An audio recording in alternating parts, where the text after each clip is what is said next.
Attention deficit issues, whether it's a diagnosed disorder or just something that you struggle with that's undiagnosed, I don't know what the official term for that is, are an opportunity when it comes to storytelling. Now, granted, it's not an easy thing, and I don't want to downplay. I don't want to downplay the severity or the difficulties that people that have attention deficit disorders face by any stretch. It's not my goal. But I feel like there's a lot of the world that puts down having ADD or ADHD or talks about how bad it is. But as somebody that struggles with attention issues, again, as I've said in previous videos, I've never been diagnosed with ADHD or anything like that. Despite the fact that I'm sure I have it, I don't want the internet to be my diagnosis machine. I'd rather go to my doctor and talk about it. But anyway, and I would advise you to as well, if you're comfortable with that. But I wanted to take a moment and add something positive here. Again, as somebody that struggles with holding their attention on things that people consider necessary to hold your attention, or things that people would expect you to hold your attention on often, right? There's an opportunity there to write stories.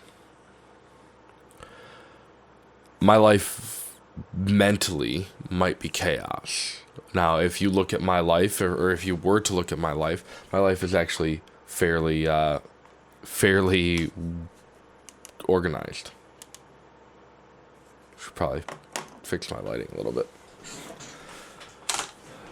But it's probably, if you were to look at it, it's actually fairly organized. There's pretty strong structure. There's a lot of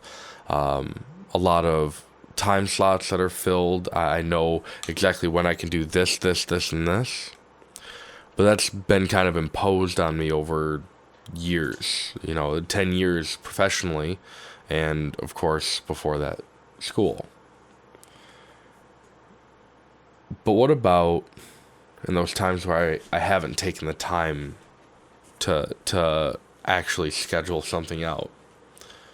What ends up happening is I end up thinking. And that sounds dumb. Believe me, I know. It's 12:19 a.m. and this idea just came to me to make a video about this. But it sounds dumb, but I get to thinking, and I think through a lot of scenarios. Like I've said before, I tend to ask myself a lot of questions about what I'm observing, what I'm seeing, whether it's somebody grocery shopping, somebody blacksmithing, somebody brewing beer or distilling whiskey, or programming software. I observe, and I tend to ask myself questions, specifically, why? Kind of like a toddler asking why at every step of the way. I hope you don't mind, by the way, that I'm sitting for this video. I'm tired. I was out grinding down railroad steel before this, and I went up and showered, and then I came down here and chilled out for a little bit and thought, hey, I should make a video because I have this thing on my mind. Welcome to my ADD, welcome to my attention deficit difficulties, where I can hyper-focus on one or two things, but I have a hard time focusing on the things I'm supposed to be focusing on. And I can't steer myself towards the things that I'm supposed to be focusing on unless I'm very interested in them. It's very difficult to do. Anyway, how does this all tie into stories? When your brain hyper-focuses, you get an opportunity to write detail, to flesh out things, to add layers, to peel away your inhibition and jump into something really that you wouldn't necessarily normally write. But when your brain wanders, actually no, it would be right in your wheelhouse. I apologize. When your brain wanders, though, when you daydream, when you drift away or you can't focus on what you're supposed to be focusing on, a lot of people I know don't just go to this empty box or this blank space in their heads. They have a number of thoughts, and it usually goes along the lines of, I peeked down at my phone, and when my phone screen isn't on, it's black, like this, right? Well, that makes me think of a video that I saw last night as I was putting my older kid to bed. I saw a BMW that was painted Vanta Black. Vanta Black is the blackest black that exists. Well, would that not also be the color of a black hole? Well, a black hole is going to make me think immediately of Interstellar, the movie, and movies are going to make me think of, motion pictures. That's going to make me think of still photography, and now I want to write a story about a photographer that gets a once-in-a-lifetime opportunity to join SpaceX, train as an astronaut, and go to space, and then they get pulled off course, or there was a miscalculation in one of the jet propulsion systems, and they're way off trajectory. They end up slingshotting around a planet and finding their way to a black hole, and this photographer is taking pictures that somehow get uploaded through a satellite, or she has a thought to upload them through a satellite array or what have you. All of that because I looked at my phone screen that was shut off. How about you're sitting at your computer and you have just your background up, icons or none, in my case none, because I don't like looking at icons on my desktop or my background, and your brain, or in my case, my brain goes to, I'm bored. Granted, I'm recording a video right now, but my brain can go to, I'm bored, or I want to do programming, or I want to do this or that or whatever. My brain goes, well, this reminds me of a programmer movie. Well, a programmer is going to open up some sort of ridiculous program that gives them God mode across the internet, and then they're going to take down the entire world. Well, how about I write a story about a programmer that wants to be that guy that just can't pull it off? He wants to be that guy, but he keeps getting caught in some sort of comedic, like Mr. Bean-esque rant and raving of skits and failures. Maybe I'm looking out my window and it's 12:30 in the morning, so it's dark out, but maybe I'm looking out my window and it's middle of the day and I see a pine tree and I start thinking of a game that I saw somebody else play called Firewatch, and the depressing, weird conspiracies that went on in that.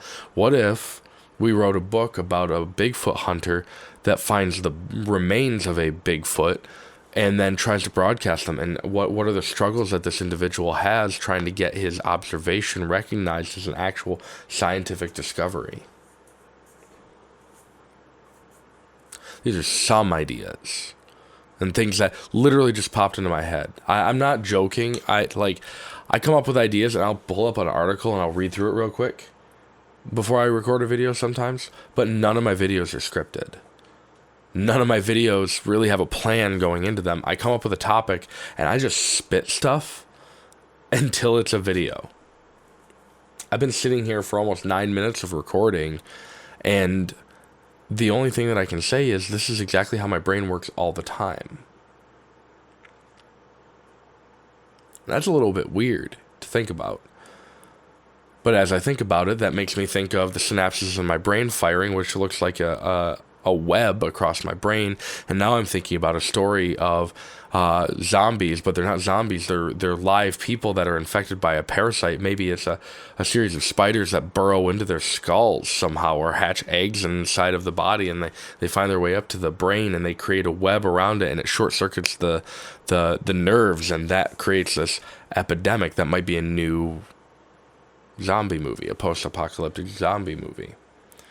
Which makes me think of zombies, like the default Twitch GIF that jumps into pixelated art that makes me think I want to develop a game. Well, how could I write a story about a game developer that sucks at game development but has this unquenchable thirst to create a game for somebody? Maybe that's a love story. Maybe it's a hate story. Maybe it's a Mark Rober glitter bomb of a story. Relatively harmless, but darned inconvenient. I have options. For those of you that don't have attention deficit issues or struggle with attention spans, this might be weird to hear. And that's okay. I hope that you're not struggling with something like an attention deficit or an attention deficiency disorder or sensitivity. I don't know what the downplayed verbiage would be of that, but I hope you're not facing it if you're concerned about it. But I wanted to make this video specifically, and it's a shorter one. That's okay. Maybe it helps the people that are struggling with attention stuff. I don't know, but I wanted to make this video as a positive light to the people out there that either have an attention deficit issue because of a genetic thing, or they struggle with attention span because of maybe just the world they grew up in with technology being an influencer or what have you. Like, I made this video, or I wanted to make this video because I struggle with my attention span and focusing on most things. But then when I focus on one thing that I'm interested in, it becomes an obsession for a period of time. And it's worthwhile mentioning that, yeah, there are bad aspects to this, but there are some great things, too, that can come out of it. Sometimes our greatest curses can help us find some of our greatest blessings. And attention deficit, in my opinion, you may not feel this way, but in my opinion, holds a potential opportunity to write some really incredible story hooks. And while you may not find yourself capable or easily capable of writing a story out of that, that's okay. You don't have to be the person that can write a full story off of a hook. That's what other people are for, to bounce ideas off. Or you know, I'm pretty sure there are professional positions out there specifically for coming up with story hooks. And then you have ghostwriters that help you with that. Now, I'm not advocating for hiding behind a ghostwriter, but if you're going to use another writer, make them a co-author if that's what they want out of it as well. It's worthwhile investigating, for the record. But this is a video for you all out there that either have a diagnosed or an undiagnosed attention issue where you find yourself daydreaming or connecting dots frequently or having troubles with that. If you're somebody that isn't sure if you have an attention issue, that's okay. You don't have to have that label attached to you if you don't want to. But it's worth considering that if you're having trouble coming up with ideas for stories, talk to people that do have attention deficit issues. Give them a word and ask them to just tell you what they think about the top of their head. They may think you're weird, but a lot of them, I bet you, at least in my experience, really appreciate people using their gifts. Not using them, but using their gifts with their permission to make something, to be something, to actualize a dream. Make sure you get permission. Make sure you're courteous. But there's more than one story out there that can come from one line of thought. And when it comes to having attention issues, such as myself, I find that game hooks come very quickly because I can think about just about anything. And also, as a quick aside, if you are struggling coming up with a story idea and you can't trail through it like some of us can, it's okay. Look at something like a tree and ask yourself questions. Dig yourself out of that hole. Maybe you're looking at the bark on a tree and it looks kind of like a maze from a cereal box. Or maybe like Maze Runner, the old game for the Atari system. Maybe it harkens back to the story of the Minotaur, and how can you adapt that? You've got options. You've got things to consider. And when in doubt, talk to your friends. They might be more willing to help you than you think. So, if you like this video, there's a thumbs up button there. I'd appreciate it. If you really like the content and you're not subscribed, if the button's red, you can click it to make it go gray. Greatly appreciate that as well. And if you hit the bell, if the YouTube gods shine upon us, you and me both, you'll get notifications when my videos go live. Usually Wednesdays at like 2 p.m. Eastern Standard or Eastern Daylight Time, depending. but I also release random videos throughout the week as I feel I want to. I'm also on TikTok and Instagram. Most of that stuff is posted from posted from TikTok. But yeah, if you want to follow me, link in the description below. So thanks for all that, and I hope you found this helpful. I love making this stuff. So yeah, until next time, have a good one.